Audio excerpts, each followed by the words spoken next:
इस वीडियो पे क्लिक किया है तो इसका मतलब कि आप एक बहुत सीरियस इन्वेस्टर हो। अगर आप म्यूचुअल फंड में इन्वेस्टमेंट करते हो, स्टॉक मार्केट में इन्वेस्टमेंट करते हो, तो इसका मतलब ये भी है कि आप मार्केट को भी देखते हो। मार्केट को देखते हो तो आप ऑलरेडी आप देख ही रहे हो कि कितनी ज्यादा अनसर्टेन है मार्केट इस टाइम, कितनी ज्यादा वॉलेटाइल है। एक दिन मार्केट बढ़ती है, 2 दिन गिरती है, 2 दिन बढ़ती है, तीसरे दिन गिर जाती है। अनसर्टेनिटी को टैकल करने के लिए मैंने ऐसे हर कैटेगरी के बेस्ट म्यूचुअल फंड्स को शॉर्टलिस्ट किया है on the basis of their returns. But उसको शॉर्टलिस्ट करने का जो प्रोसीजर है, उसका शार्पे रेशियो, उसका बीटा, उसका अल्फा, उसका जो होराइजन है किसी भी म्यूचुअल फंड में इन्वेस्टमेंट करने के लिए, वो सारी चीजें को कैटर करके उसके बाद मैंने कुछ ऐसे म्यूचुअल फंड्स निकाले हैं जिसको कि आप 2025 में इन्वेस्टमेंट करके अच्छा रिटर्न जनरेट कर सकते हो। तो आजकल थाउजेंड्स ऑफ म्यूचुअल फंड्स हैं, मतलब हर कंपनी के हर कैटेगरी का एक फंड है। इस केस में हमें सबसे जो प्रॉब्लम आती है वो आती है कि हमारे लिए बेस्ट फंड कौन सा होगा, और इस टाइम रिटर्न के पॉइंट ऑफ व्यू से, क्योंकि हम सब सबसे पहले रिटर्न देखते हैं किसी भी फंड का, सबसे बेस्ट फंड कौन से चल रहे हैं इस टाइम पे। तो आप मुझ पर ट्रस्ट क्यों करोगे? कौन हूं मैं? तो I am Aman, working with the mutual fund company and I am NISM 5A certified. तो इस वीडियो में मैं आपको 4 इक्विटी फंड्स बताऊंगा और 2 ऐसे hybrid category type of fund बताऊंगा जिसमें कि आप अपना लमसम अमाउंट पार्क कर सकते हो। ये हाइब्रिड कैटेगरी का मतलब जो इक्विटी के अलावा भी आपका जो थोड़ा बहुत एलोकेशन दे आपको फंड्स में। मैं स्टार्टिंग में जो आपको फंड्स बता रहा हूँ ये बेसिकली हर कैटेगरी का एक बेस्ट फंड बताऊंगा। पिछले 5 साल के रिटर्न के बेसिस पे आप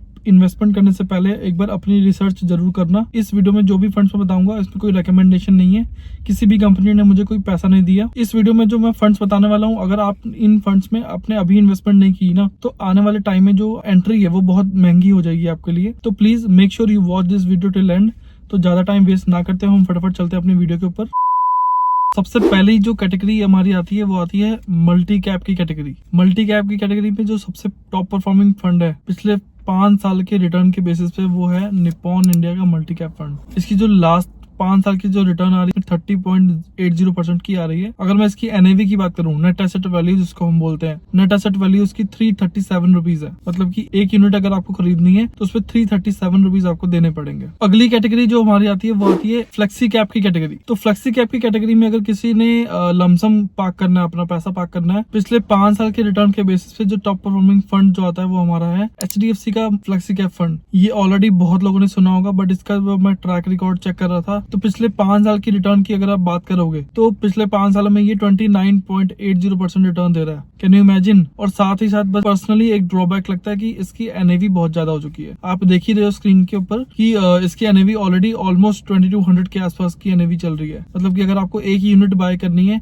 तो 2200 रुपए आपको देने पड़ेंगे। फ्लेक्सी कैप की कैटेगरी के लिए आप ये वाला फंड भी चूज कर सकते हो। तो अगली कैटेगरी हमारी आती है लार्ज कैप की कैटेगरी। लार्ज कैप की कैटेगरी में अगर मैं बात करूं, जो टॉप परफॉर्मिंग फंड है वो है निप्पॉन इंडिया का लार्ज कैप फंड। इस फंड की जो रिटर्न है पिछले 5 सालों की लमसम कैटेगरी की जो रिटर्न है वो लगभग 25% के आसपास की आ रही है। और अगर मैं इसकी NAV की बात करूं, NAV इसकी लगभग 104 रुपए के आसपास इसकी NAV चल रही है। बहुत सारे लोग ऑलरेडी जो इन्वेस्टमेंट करते हैं, बट SIP उनको सही तरीके से कैसे करनी है और कौन कौन सी गलतियां हैं जो आम लोग अपनी इन्वेस्टिंग जर्नी में, अपनी SIP इन्वेस्टमेंट जर्नी में टू बी वेरी प्रिसाइज जो गलतियां करते हैं, आपके लिए मैंने ऑलरेडी एक वीडियो बनाई हुई है। प्लीज इस लिंक पे जाके वीडियो को देखना। मैं ये बोल सकता हूँ कि 99% ऐसे इन्वेस्टर्स होते हैं जो ये गलतियां करते ही करते हैं। अगर आपका रिटर्न की बात करूँ आपके पूरे पोर्टफोलियो की, वो अगर 25% की रिटर्न दे रहा है, तो अगर आप ये गलतियां नहीं करोगे तो आपका जो रिटर्न है वो शायद 1-2% यहाँ से बढ़ सकता है। तो आप लोग प्लीज इस वीडियो को जाके चेक करना। तो अब अगर मैं अगली कैटेगरी की बात करूं, अगली कैटेगरी मेरे पॉइंट ऑफ व्यू में बहुत रिस्कियर कैटेगरी है, वो है मिड कैप की कैटेगरी। तो मिड कैप की कैटेगरी में पिछले कुछ सालों से मोतीलाल ओसवाल का जो मिड कैप फंड है वो बहुत अच्छा परफॉर्म कर रहा है। इसकी NAV आप देख ही सकते हो अपनी स्क्रीन पे। इसकी जो रिटर्न है पिछले 5 सालों की वो भी 35% के आसपास आ रही है। बट मेक श्योर आप जब भी मिड कैप और स्मॉल कैप में इन्वेस्टमेंट करें, अपना कोई पैसा पार्क करना चाहते हो तो प्लीज उसको 5 से 10 सालों के लिए पार्क करना। और मेरा यही सजेशन रहेगा कि मिड कैप और स्मॉल कैप में लमसम ना पार्क करो तो ही ज्यादा सही है। अगर पार्क करना भी है तो आप STP के थ्रू पार्क कर सकते हो। ये तो थे सारे equity funds, pure equity funds. अब मैंने आप वीडियो के स्टार्टिंग में बताया था कि मैं वीडियो के एंड में 2 ऐसे हाइब्रिड फंड्स बताऊंगा जिसमें आपकी जो इन्वेस्टमेंट है वो आपकी गोल्ड में भी होगी, आपकी डेट में भी होगा, इक्विटी भी होगी इसमें। और अगर फंड मैनेजर को लगता है कि ओवरसीज इन्वेस्टमेंट करनी चाहिए तो वो भी होगी। तो अब हम देखते हैं हाइब्रिड फंड्स में कौन से ऐसे 2 बेस्ट कैटेगरी हैं और उसके 2 बेस्ट फंड्स कौन कौन से हैं। जो पहली जो कैटेगरी आती है वो आती है मल्टी एसेट की कैटेगरी। मल्टी एसेट जैसे नेम ही डिस्क्राइब कर रहा है कि इसमें मल्टी एसेट्स हैं, मतलब एक या एक से ज्यादा एसेट्स हैं। तो इसमें जो टॉप परफॉर्मिंग फंड है वो आता है आईसीआईसीआई प्रूडेंशियल का मल्टी एसेट फंड। ये बहुत पुराना फंड है। इस फंड की जो एनएवी है वो लगभग 860 रुपए चल रही है, 1 यूनिट की वैल्यू। और अगर मैं बात करूं इसके रिटर्न की, तो ये लगभग 25% के आसपास रिटर्न ऑलरेडी दे रहा है, विच इज वेरी गुड। तो अगर किसी को लमसम पार्क करना है, जो ज्यादा रिस्क नहीं लेना चाहता और जो चाहता है कि और एसेट क्लासेस का उसको एक्सपोजर मिले, तो वो मल्टी एसेट की कैटेगरी ले सकता है। आईसीआईसीआई प्रूडेंशियल का multi asset fund is a good choice. तो जो लास्ट जो कैटेगरी आती है हमारी हाइब्रिड कैटेगरी की लमसम पार्क करने के लिए, वो आती है हमारी बैलेंस फंड की कैटेगरी। बैलेंस फंड जैसे नेम ही डिस्क्राइब करता है, वो इक्विटी और डेट का दोनों बैलेंस बना के चलता है। लेट सपोज अगर आपके 100 रुपीज आप इन्वेस्टमेंट कर रहे हो, तो 100 रुपीज में से 60% आपका इक्विटी में पैसा लगेगा,